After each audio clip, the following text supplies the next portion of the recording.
This is the 16th issue to the series of videos, Returning to Father's Principle. Hello, we are Aletheia Neos. Our name is Greek for Temple of Truth, and Aletheia, which is Greek for truth, has the connotation, disclosure, or having the secret revealed.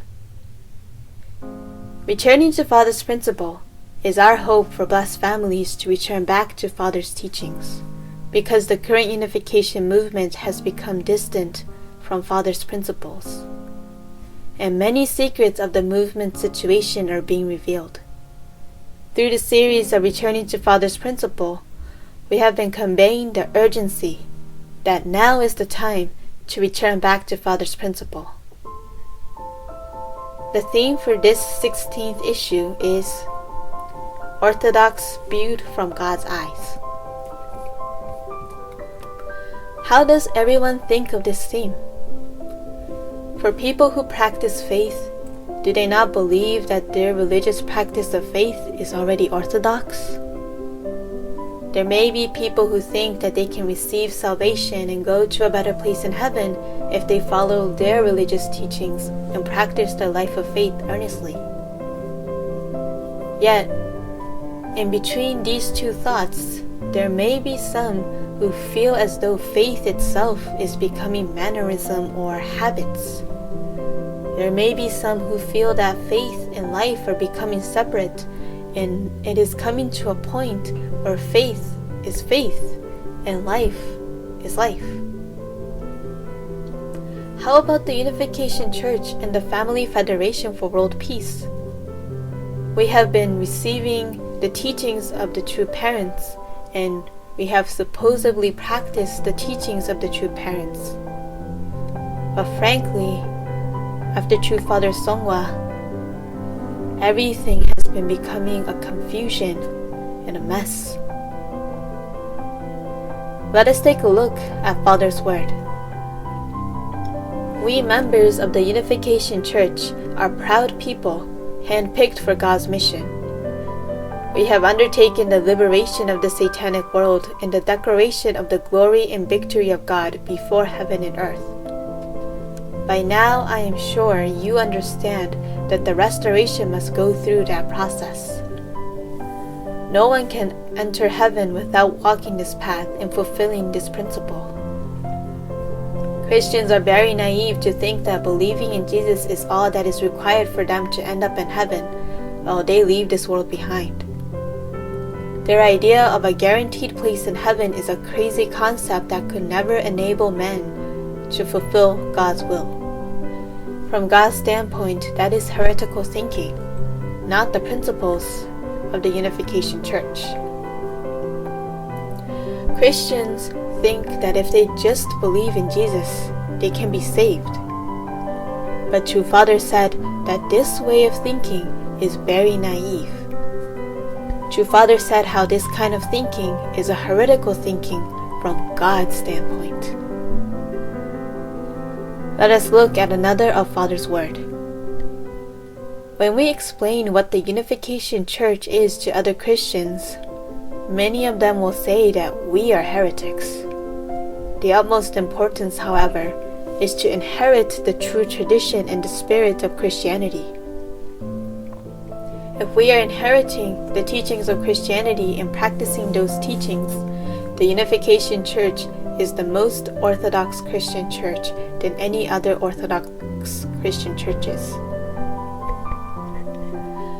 Christians think that they are Orthodox and call others heretics.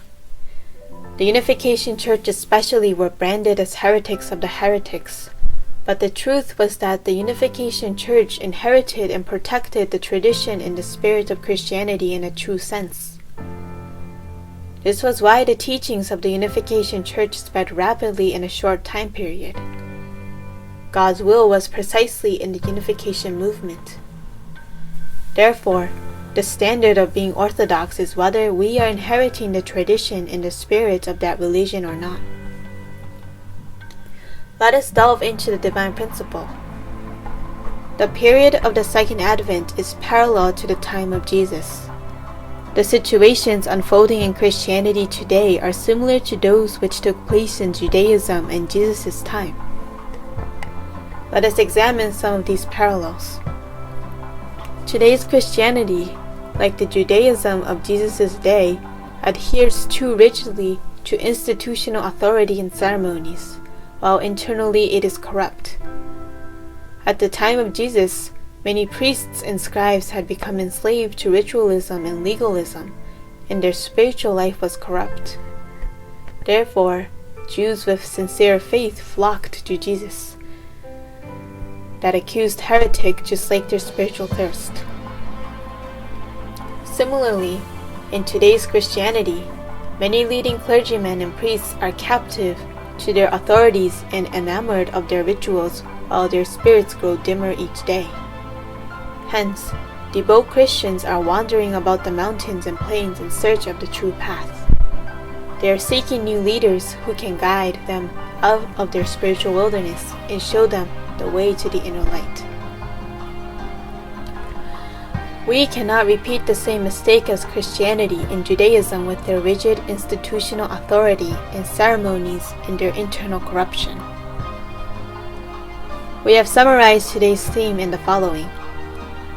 The original root of the word religion comes from re and regare.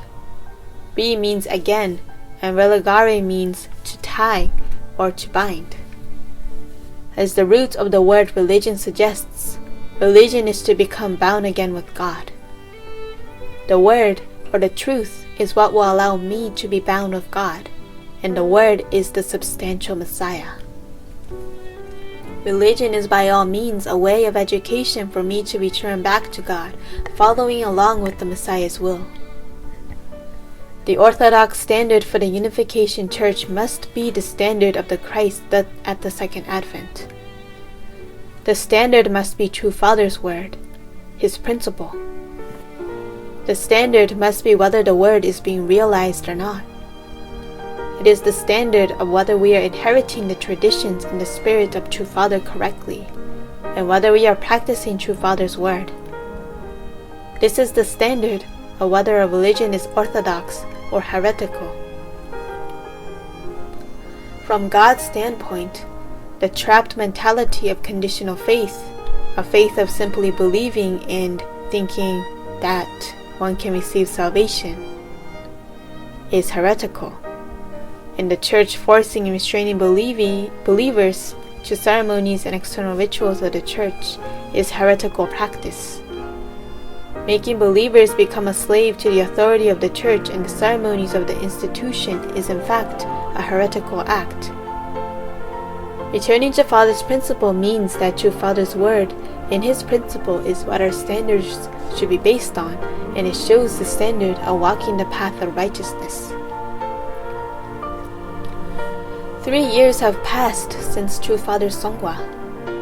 In the time of Jesus, there was a Pentecost after 10 days from the resurrection of Jesus. Many of the disciples met with the heart of Jesus and were moved to tears and had their innermost hearts touched. They stood up as people who will testify the love of Jesus.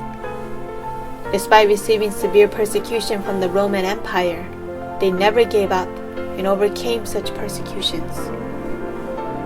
Even though Christians were punished to be burned at stake or be eaten by lions, like Jesus, they prayed for the people who persecuted them. St. Peter showed his faith when he said, "I am unworthy to die as my Lord died. Please crucify me upside down." This unshakable faith resulted in Christianity being accepted by the Roman Empire in 313 AD, and in 392 AD, Christianity became the state religion of Rome. It has been 3 years after True Father's Songwa.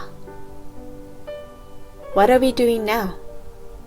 Are we conveying True Father's true love and His will at the cost of our lives like the Christians at the time? How many members have inherited the faith and determination of St. Peter, who willingly chose to be crucified upside down? The theme for this issue was Orthodox viewed in God's eyes. The Unification Church is the last religion, and it is the religion of the Second Advent. According to True Father's word, the Chonsongyong, the purpose of creation was for the perfection of God's love, for God to have a body, and to develop and multiply love. Now is the time to confirm within ourselves how much of the word we are fulfilling. Practicing the love that Jesus showed in the midst of his crucifixion is the true tradition and spirit that Christianity inherited. In the same way, practicing the true love True Father has shown us through his 93 years is the standard to determine whether the Unification Church is truly orthodox. True Father said in his later years in life, "I will not go to the spirit world even after my Songwa. I will be with you." Do we feel that True Father is with us right now? Just as how the advent of Jesus was through the body of True Father, now True Father will work through our body. My body will become the temple of God's love. Isn't True Orthodox about realizing the will where we become substantial beings of True Father's love and heart? We hope that blessed families can find the truth through their prayers with their humble hearts. Thank you for watching.